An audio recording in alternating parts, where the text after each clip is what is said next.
Alors, bienvenue, bienvenue, bienvenue, prophétesse ici, bienvenue. Merci. Euh, Ça me fait très plaisir de te voir d'abord parce que ça fait vraiment très longtemps. J'espère que tu Effectivement, m'entends, que tu me reçois.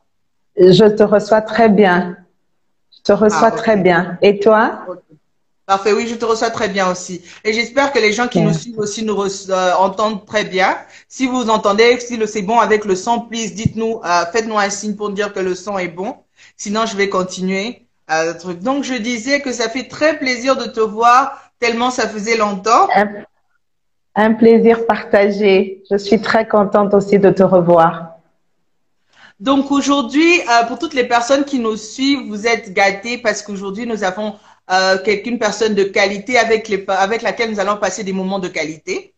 Alors, pour ne pas trop traîner dans les blablabla, parce que j'ai assez pris du temps en vous accueillant, donc je vais aller droit au but et demander à notre invité qui est Sissi Bogoli.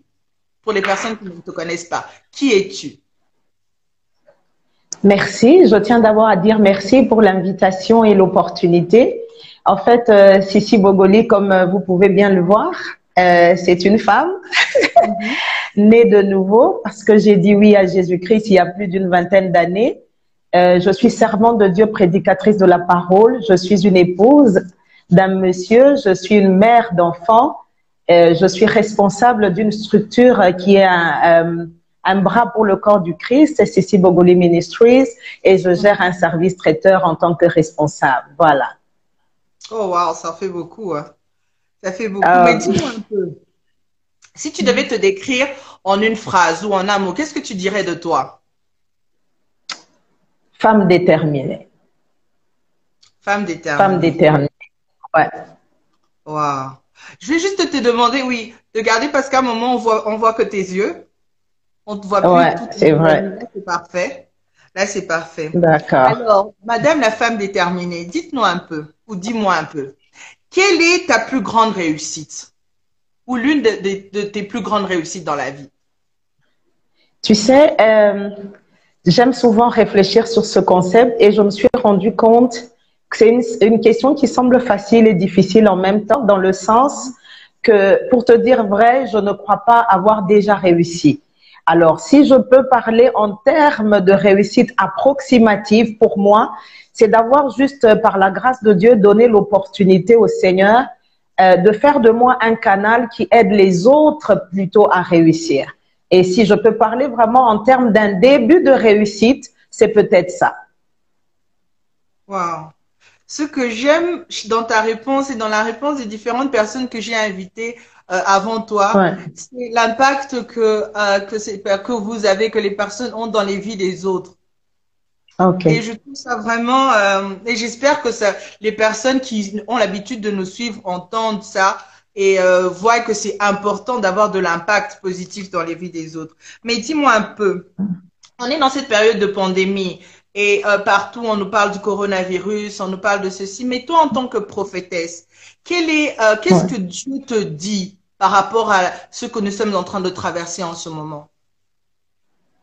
Oh, ça, c'est une question importante. Pour dire vrai, je pense que le Seigneur, le Maître, est en train de dire beaucoup de choses à l'Église Mhm. parce que, soit dit en passant, je ne peux pas croire que c'est un fait anodin, peu importe sa source, que le monde entier, parce que ce n'est pas une histoire d'un pays ou d'un continent, c'est une affaire qui concerne le monde entier, que le maître de l'œuvre, le chef de l'Église, ait permis que pendant un temps culte dans nos bâtiments respectifs, dans nos communautés, dans nos assemblées, que nous puissions un peu comme connaître, si je peux utiliser le jargon biblique ici, vivre et passer un temps du va cache-toi. Et moi, c'est peut-être ça que j'aimerais partager ce soir, que tous ceux qui nous suivent, enfants de Dieu, ou ceux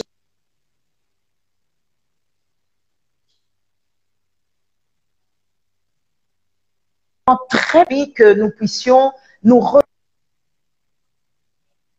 retrouver à ses pieds, loin de nos cultes, loin de nos prédications, loin de nos chairs, loin de nos conférences, loin de toutes ces habitudes auquel nous étions adonnés pour un peu rentrer, essayer de sonder le cœur de Dieu. Je pense en fait que chaque enfant de Dieu qui nous suit devrait essayer de mettre un peu ce temps à profit pour arrêter en fait de montrer un peu comme au Seigneur que moi je sais ce que je dois faire, mais un moment s'arrêter et dire au Seigneur, je pense que tu as une œuvre, tu as un message, tu as une portion de ton cœur à dévoiler et on en a besoin, je pense. Ok, donc nous retrouver au pied du Seigneur. J'aime ta réponse, mais je crois qu'à un moment, je crois que le son est bon maintenant parce qu'à un moment, c'était un peu entrecoupé parce que je vois quelqu'un écrit le son, mais je pense que maintenant ça va. Donc, si ça va pour les personnes qui nous suivent, juste faites un signe ou sinon, ah voilà, ça va, donc on peut continuer parce que je voulais juste me rassurer par rapport à ça parce que je ne voudrais vraiment pas qu'on manque les choses importantes qui sont en train de se dire ce soir. Mais il y a une autre chose aussi. Moi, je te connais personnellement. Je ne sais pas si ça passe chez toi maintenant. On dirait qu'il y a un problème de connexion. Euh, on dirait qu'il y a un problème de connexion du côté de chez la prophétesse ici. On va attendre un peu que sa connexion se rétablisse.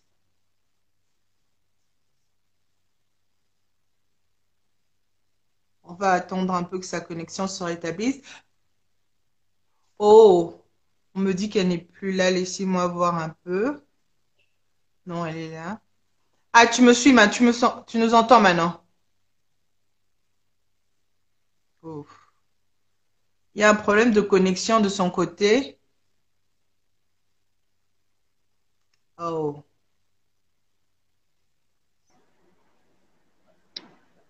Ok, Hello? ça va maintenant? Ça va, tu nous entends? Oui, ça va, allô? Et vous m'entendez? Ça va? Oui, parce qu'à un moment, on te voyait plus. C'était comme si ta connexion avait un problème. Ah, ok, d'accord. Ah, Ok. oui. Non, maintenant, ça va. C'est Ah parfait. ouais, De mon côté, en tout cas, ça va. Mais les personnes disaient que tu étais d'accord. partie. Donc, j'espère que tout le monde te Oh, voit. Mais ok, moi, je te d'accord. connais personnellement. Ouais. Et même à t'entendre parler, on peut voir que tu es une personne qui a beaucoup d'assurance quand tu parles.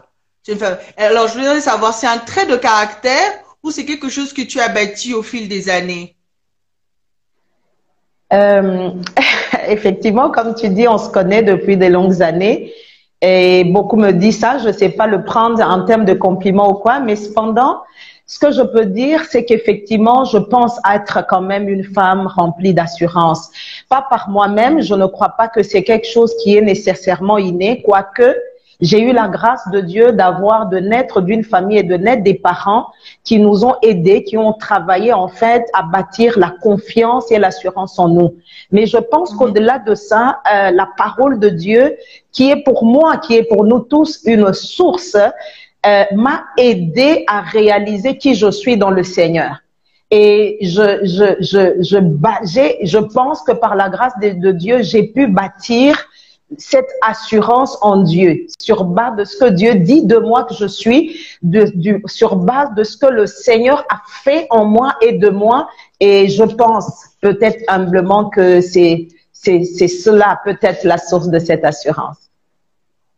Donc, c'est ce que tu diras peut-être à une personne qui nous suit en ce moment, qui manque d'assurance, qui se sait être timide, renfermée. Tu diras à cette personne qu'il faut se baser sur... en fait, c'est Dieu qui donne l'assurance aux personnes. C'est ce que Dieu dit. En fait, je pense que c'est un travail qu'il faut faire. C'est comme un travail en relais où tu passes de ce que Dieu a d'abord a fait, tu le comprends par la foi, par la révélation, au travers des prédications, des enseignements, au travers de la parole de Dieu. Tu comprends par exemple que tu es un homme ou une femme que le Seigneur Jésus a racheté. Tu comprends que ton passé ne vaut plus rien. C'est vrai qu'en passant, si on devait aider des hommes et des femmes, on leur dirait, pour moi, la plupart des gens qui se disent timides, pour moi, c'est des personnes qui ont rencontré des choses dans la vie peut-être pas toujours aisées, qui ont fait des fractures, des blessures et malheureusement qui sont restées là. Alors que le passé ne pouvant pas être changé, on peut partir d'un passé qui peut peut-être être malheureux pour pouvoir construire quelque chose de grand en commençant à intérioriser, à épouser ce qu'est l'œuvre de Dieu, ce qu'est la parole de Dieu à l'égard de chacun d'entre nous. Et je pense que ça peut aider ceux qui ont un problème de confiance en soi à être relevés, à être restaurés. Ah, ok, merci pour ta réponse. Mais dis-moi un peu, comme tu disais dans ton introduction, quand tu parlais de toi, tu disais que tu étais visionnaire de CBM, CC Bogoli Ministries. Et Ouais. récemment, j'ai suivi ce que tu as fait et les personnes peuvent aller voir encore sur YouTube. Il y a beaucoup de vidéos de toi là-bas où tu insistes vraiment sur le mariage.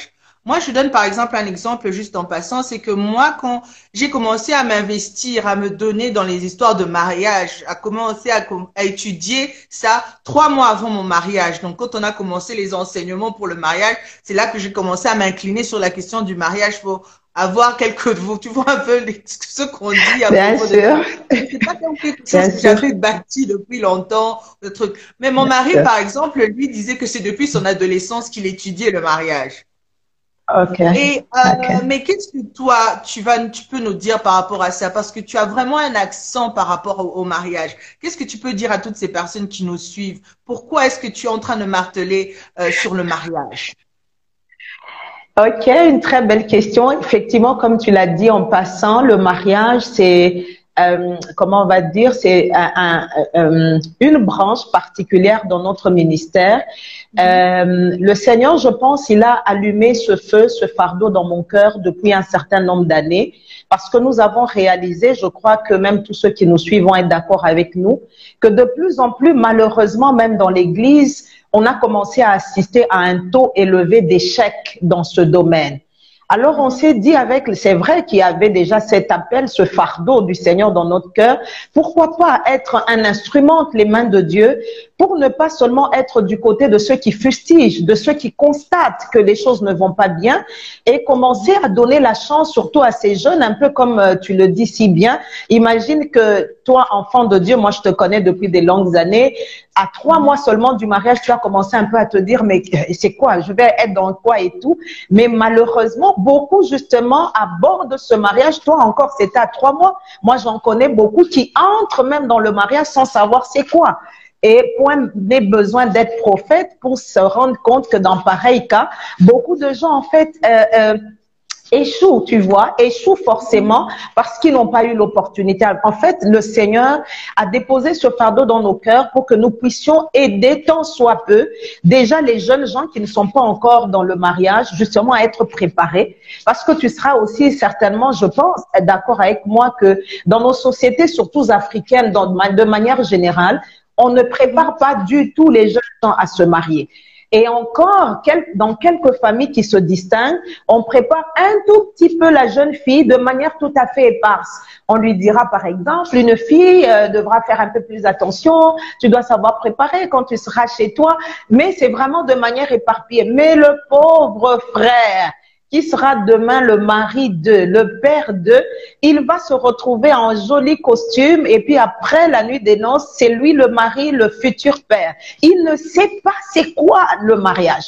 Et donc, voilà, par la grâce de Dieu, nous essayons tant soit peu de nous incliner dessus, mais aussi d'accompagner ceux qui sont déjà mariés à faire un peu plus attention pour être des bons conjoints respectifs et puis être formés des bons couples. Voilà. Ok, donc tu insistes aussi, on peut aussi insister sur l'importance de participer à des séminaires de couple parce que des fois on a tendance à banaliser, à voir oh une affiche, oh Allô, allô? allô, je Ok, suis tu es là. là. Des fois on a tendance à minimiser quand on voit les séminaires sur les couples, ce genre de choses. Des fois on a tendance, oui ça nous concerne pas, nous on est bien, nous ça va. L'importance de ces séminaires qu'on organise par rapport au couple. Qu'est-ce que tu peux dire par En tout cas, rapport à moi, ces choses? je pense que maman Belinda, l'importance, en fait, elle est très capitale. Mhm. Tout dépend de l'accent que l'un, tout comme l'autre, euh, prend dans ce genre de conférence, mais je pense qu'il faut déjà mettre l'accent sur déjà les préparatifs et puis les rôles des uns et des autres dans le mariage lui-même. et même dans la future responsabilité en tant que parent, parce que déjà, imagine deux conjoints qui n'ont même jamais été préparés à se marier, et quand ils vont être parents, ça va de soi qu'ils n'ont jamais été préparés à être parents, alors qu'il veut dire parent, veut dire ascendant de toute une génération, alors ça va être la catastrophe. Et donc, nous essayons de préparer, et je crois que l'importance est capitale. Et moi, j'encourage ici les structures, ces hommes et ces femmes, que ce soit en termes d'église, en termes de ministère, qui ont cet appel. Moi, j'encourage parce que l'importance est capitale. Il faut qu'on puisse tant soit peu arrêter ce vent de divorce, d'échec qui est en train de souffler fort même dans l'église, qu'on ait le courage d'affronter cela et d'apporter des pistes de solutions. Voilà. J'ai même envie de dire amen à ce que tu viens de dire. Et comment? J'ai envie de dire amen, oui, parce qu'il faut que ça s'arrête. Mais dis-moi un peu. Notre question est par rapport à tout ce qu'on est en train de dire, par rapport à... Je voudrais qu'on parle à une personne qui est en train de nous suivre ce soir, parce que j'insiste ici que les lives que nous sommes en train de faire, c'est pas juste pour le fan, hein, des personnes s'ennuient, ils sont juste en train de suivre parce que deux personnes sont en train de parler, mais il faut vraiment qu'il y ait quelque chose qui se passe, il faut apporter une semence dans la vie de quelqu'un. Mais s'il y a des personnes qui sont en train de nous suivre aujourd'hui, ou une seule personne en particulier, qui vit sa vie de tous les jours sans se soucier du fait qu'il y ait un appel dans sa vie, qu'est-ce que tu dirais à ce genre de personnes? J'aimerais déjà qu'on essaye de préciser si ces personnes sont chrétiennes ou pas, parce que ça c'est très important, maman. Tu sais, par exemple, si quelqu'un n'est déjà pas enfant de Dieu, il ne sait déjà peut-être même pas qu'il y a un Dieu qui existe. Alors déjà, à cette catégorie, j'aimerais déjà leur proposer de commencer ne fût-ce qu'à réfléchir sur le pourquoi de leur présence ici-bas sur Terre. Tout à l'heure, avec toi, on a parlé de la pandémie. On réalise, quand nous suivons les infos, le nombre des gens qui meurent tous les jours. Pourquoi eux sont morts et pourquoi toi, tu es encore là vivant aujourd'hui? Déjà, commencer à se poser des bonnes questions. Pourquoi suis-je sur la Terre? Quelqu'un dira, mais il n'y a pas que nous comme êtres vivants sur la terre, il y a aussi des animaux, etc. Oui, mais nous sommes enfants de Dieu, nous sommes des êtres humains créés à l'image de Dieu. Je suis ici encore dans la catégorie de ceux qui ne connaissent pas du tout le Seigneur. Déjà, commencer à se poser ces questions. Et je crois que l'œuvre de l'Esprit est comment entrant en jeu, peut-être au travers de cette émission, peut-être au travers d'une prédication, peut-être d'un livre. Je crois que ces gens pourront être amenés à être touchés par l'Esprit pour se décider à donner leur vie au Seigneur, pour enfin commencer maintenant à penser prédestination, commencer à penser destin, appel, ça c'est important. Mais en plus de cela, il y a ceux qui sont déjà enfants de Dieu, et là c'est très important qu'on insiste ce soir, qui sont enfants de Dieu mais qui n'ont jamais pensé à l'appel. J'aimerais qu'ils commencent, peut-être à partir de ce soir, qu'ils commencent comment on va dire ça, dans leur moment de prière, à commencer à se poser cette question au Seigneur: pourquoi tu as permis que je te connaisse? Pourquoi tu as permis que je sois enfant de Dieu? Pourquoi tu es mort pour moi? Pourquoi je suis sur la terre? Et je crois que de ces questions peuvent naître une vague qui va conduire à la révélation, qui peut pousser aussi le Seigneur à se dévoiler. Mais aussi, j'aime toujours le dire, vivons aussi une vie d'enfant de Dieu sans stress, maman Belinda. J'aime ce que la plupart de nos aînés nous ont enseigné. L'appel, on ne court pas vers. L'appel vient vers nous. Ça aussi, c'est important. Moi, j'ai aussi envie de dire, surtout ici aux enfants de Dieu, soyons relax. Parce que de ma petite observation, je réalise aussi qu'on a une génération, malheureusement, dans l'Église qui court trop derrière des appels et des fois mal compris. Au point que la plupart n'ont que la vision de l'appel que pour prêcher. Et du coup, on a le manque, par exemple, au niveau des cours et tribunaux, il n'y a pas d'appelé pour être magistrat, il n'y a pas d'appelé pour faire le journalisme, il n'y a pas d'appelé. Du coup, c'est aussi encore, ça peut nous conduire en fait à un autre problème, mais je me limite à répondre à votre question. Voilà. Faire les deux, prier, se questionner, et puis voilà. Sinon, on peut aller très loin avec cette question et avec cette réponse. C'est vraiment... Effectivement. Yeah. Mais dis-moi maintenant, on a passé la catégorie des personnes qui se recherchent, par exemple, par rapport à leur appel, mais étant chrétien et ou pas chrétien. Mais une personne qui sait qu'il y a un appel dans sa vie, mais qui remet les choses à plus tard, qui se dit, OK, que je vive d'abord, je sais qu'il y a l'appel dans ma vie, mais que je remette un peu ces choses à plus tard. Tu vois le genre de phrase que les gens aiment dire, le moment de Dieu arrivera, quand Dieu voudra, il va toucher, mais que moi, tu vois, que j'attende d'abord.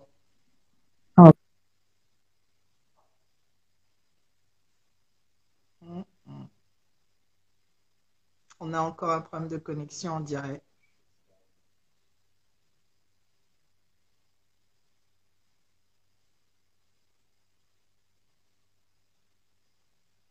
Mais en tout cas, en attendant qu'elle est en train en attendant que le problème de connexion revienne, j'espère que jusque-là, vous êtes en train d'être bénis par tout ce qui est en train d'être dit. Et parce que moi, personnellement, je suis bénie. Donc, j'espère que de votre côté aussi. On va juste attendre que la connexion revienne de son côté. Et oui. Donc, ça bug un peu de son côté. Donc, on va voir. J'espère en tout cas que...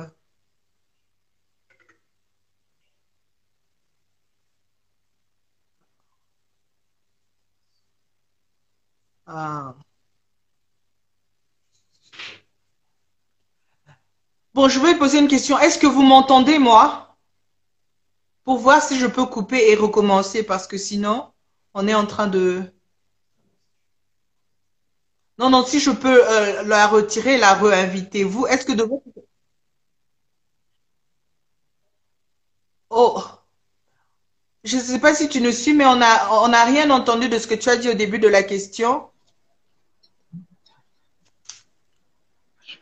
Allô? Allô, prophétesse ici, on n'a pas bien entendu ce que tu as dit au début à cause du son. Il y avait un problème de connexion, je crois. Ok, d'accord. Alors, par rapport à cette question, oui, si tu peux, oui, reprendre, parce que de ton côté, on n'entendait pas bien, il y avait un problème de connexion. Par rapport aux personnes qui se remettent à plus tard, ça recommence encore, on dirait. En tout cas, moi, de mon côté, je reçois comme réponse qu'on m'entend. Alors, ok, ça c'est une question très importante. Le son est bon? Tu arrives à me suivre? Oui, c'est parfait. Tu arrives à me suivre? Oui, oui, ça va, c'est parfait maintenant. Ok. Alors, je disais, ça, c'est une des questions très importantes et je pense qu'il pourra aider tous ceux qui nous suivent à pouvoir réajuster le tir parce que une chose est d'attendre que l'appel de Dieu vienne vers nous, mais une autre est d'y répondre au bon moment. Ça, c'est très important. J'aimerais vraiment ici faire cette exhortation et dire à chacun de mes frères, à chacune de mes sœurs qui nous suivent, si tu es dans cette phase de ta vie où l'appel de Dieu est venu vers toi, c'est clair dans ton cœur et dans ton esprit, s'il te plaît, ne perds pas le temps. Si tu me permets, j'aimerais donner une petite illustration de la parole de Dieu. C'est comme un peu un bijou, une merveille que j'ai découvert il n'y a pas très longtemps et qui m'a beaucoup béni. Dans Luc 5, tu verras que Jésus s'adresse à l'apôtre Pierre. Il dit à l'apôtre Pierre, avance en pleine eau et jetez vos filets. Je fais ici une précision de taille. Jésus s'adresse à Simon, ça veut dire au seul Simon Pierre. Il dit à Simon, avance en pleine eau et là, jetez vos filets. Une manière de dire à tous ceux qui sont en train de traîner les pas, le salut d'un plus grand nombre. Dans le contexte de Luc 5, c'est la pêche miraculeuse que Pierre et ses compagnons cherchaient, dépendait du seul progrès de l'apôtre Pierre. Je tiens vraiment à exhorter mon frère et ma sœur qui a un appel. Tu peux être la Esther de notre temps. Tu peux être la Déborah de notre temps. Tu peux être l'apôtre Pierre de notre temps. J'ai même envie d'exagérer. Tu peux être le Jésus de notre temps. Alors, s'il te plaît, ne reporte pas l'appel. C'est aujourd'hui et maintenant. J'aime ce que la Bible dit. Si vous entendez ma voix, c'est aujourd'hui le jour du salut. Ne te dis pas demain.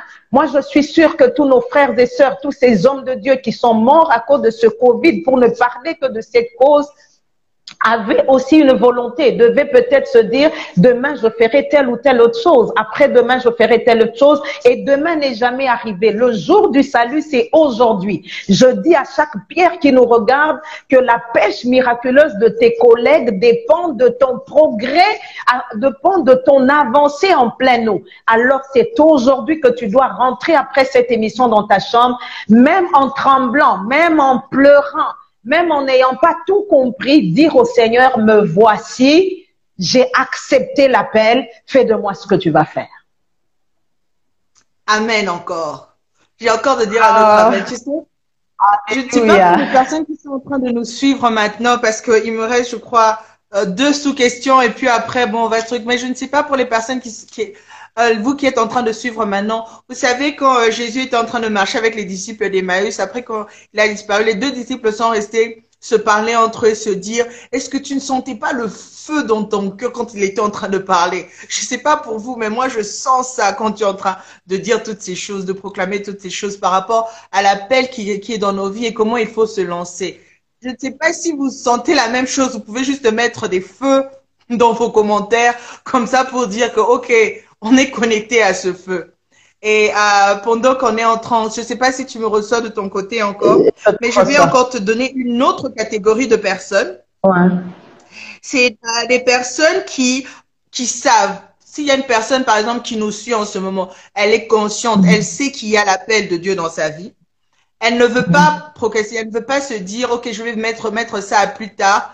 Mais elle a juste peur. Cette personne a juste peur. Elle est juste hésitante. À cette personne qui a peur, qu'est-ce que tu dis? Peur de se lancer la peur ici, dans l'inconnu peut-être même. Moi, je pense que je vais dire 2 choses rapidement. La peur, dans sa dimension naturelle des choses, maman, elle est plus ou moins compréhensible parce qu'attachée à la nature des hommes. Regarde même Jésus dans sa dimension d'homme. À Gethsémane 2:1, il a cherché le secours de ceux à qui il apprenait la prière. Il voulait que ceux à qui il apprenait la prière le soutiennent dans la prière pour qu'ils puissent affronter Golgotha. C'est tout à fait normal. Donc, à certains égards, la peur peut être normale, compréhensible à cause de la grandeur, à cause du poids de l'appel et de la mission. Mais aussi, j'aimerais qu'on fasse attention pour ne pas tomber dans l'autre phase cachée de la peur où ça peut être le diable lui-même qui veut paralyser ce genre d'hommes et de femmes à ne pas continuer, à ne pas progresser, à ne pas faire le pas de plus. Et pour ce cas, je dis simplement aux hommes, faites-le. Moi, très souvent, il y a des fois des gens dans le counseling, ils viennent, maman, j'aimerais te parler, je sais pas comment faire. Je dis, commence déjà, tu vois. Quand déjà tu ouvres la bouche, tu sors un mot, c'est ça même parler, c'est ça. Donc, des fois, j'aimerais juste dire à cette catégorie des gens, vas-y, un peu comme la Bible dit, Dieu parlant à Gédéon, va avec la force que tu as. J'ai juste envie de dire à ces hommes, à ces femmes qui se retrouvent dans ça, va avec la force que tu as. Il y a des choses qui viendront, il y a même des compréhensions qui viendront. Il y a l'ordre, l'administration pourra te rejoindre. Mais à ce jour, si l'appel est clair, la mission est comprise, tu y as ajouté, mais peut-être la préparation, alors mon frère, ma soeur, go, go, go, vas-y. Yeah, go, go, go. Donc, vous pouvez taper aussi go, go, go parce que c'est tout un message. Go peut être tout un message en lui-même. Mais dis-moi un peu. Et qu'est-ce que si tu devais avoir un dernier mot à dire à une personne ce soir? Parce que j'allais te dire, ma dernière question c'était, et pour les personnes qui veulent mais qui ne savent pas par où commencer. Bon, ta réponse, ce que tu viens de dire a répondu aussi à cette dernière question que je voulais poser là. Si tu sais pas par où commencer, just go. Juste, vas-y. Alors, qu'est-ce que tu peux donner comme mot de la fin? Si tu pouvais donner un message à une personne qui te suit ce soir, qui a suivi tout ce que tu as dit, tu as parlé du mariage, tu as parlé par rapport à l'appel, par rapport à toi-même, comment il faut acquérir de l'assurance. Mais si tu avais une dernière parole à dire à une personne ce soir, qu'est-ce que tu dirais? Ma dernière parole ce soir, ça serait d'abord premièrement de te remercier pour l'opportunité, l'invitation que tu m'as lancée. De tout cœur, merci. Parce qu'une chose est d'être invité, mais une autre est d'être à la hauteur de la confiance. Mais ensuite, par rapport à tous ceux qui nous suivent ce soir ou qui pourront nous suivre après, c'est de pouvoir juste les encourager à être à l'écoute du Seigneur, surtout pendant ce temps de confinement, sonder ce qu'il y a dans le cœur de Dieu pour que chacun dans son couloir d'appel essaye d'exceller avec cette responsabilité, comme je venais de le dire, de l'apôtre Pierre, être conscient qu'il y a des hommes et des femmes qui t'attendent, toi qui me regardes, qui m'attendent, toi qui me regardes, il y a des gens qui pourront rentrer chez eux et rendre grâce à Dieu juste à cause de toi qui es là. J'aimerais que tu sois conscient de cela, mon frère, ma sœur, que tu travailles à ton appel et je dis rendez-vous dans les sommets parce que Jésus revient bientôt et on devra rendre compte. J'aimerais que ce jour-là, que tu n'aies pas à rougir et que Dieu te bénisse. Amen. Amen. Merci beaucoup, maman Sissi. Merci beaucoup. Et c'est moi qui te remercie. Vraiment. Comme je l'avais dit et comme je m'y attendais, comme j'anticipais, tu nous as vraiment fait passer des moments de qualité. Moi, personnellement, gloire à je suis Dieu. vraiment édifiée et je pense que les personnes qui nous suivent aussi ont été édifiées parce que je voyais même les commentaires, les gens on parlait de la peur parce que à leur réponse, on pouvait sentir que beaucoup de personnes se sont retrouvées par rapport à la peur et que Dieu te Gloire à bénisse, Dieu. Amen. qu'il ajoute encore plus d'onction sur ta vie, qu'il bénisse ta famille, Amen. tout ce que tu touches, tes entreprises. Tu es une bénédiction pour le corps de Christ et we love you Amen. so much. I love you too. En tout cas, salutations, pasteur Daniel et tous les enfants. Bye bye. Je ne manquerai pas, papa Olivier aussi, à tous les enfants. Bisous, bisous. Merci, c'est gentil. Ok, bisous, bye. Merci. Bye bye. Alors, voilà, on a fini avec notre entretien pour ce soir.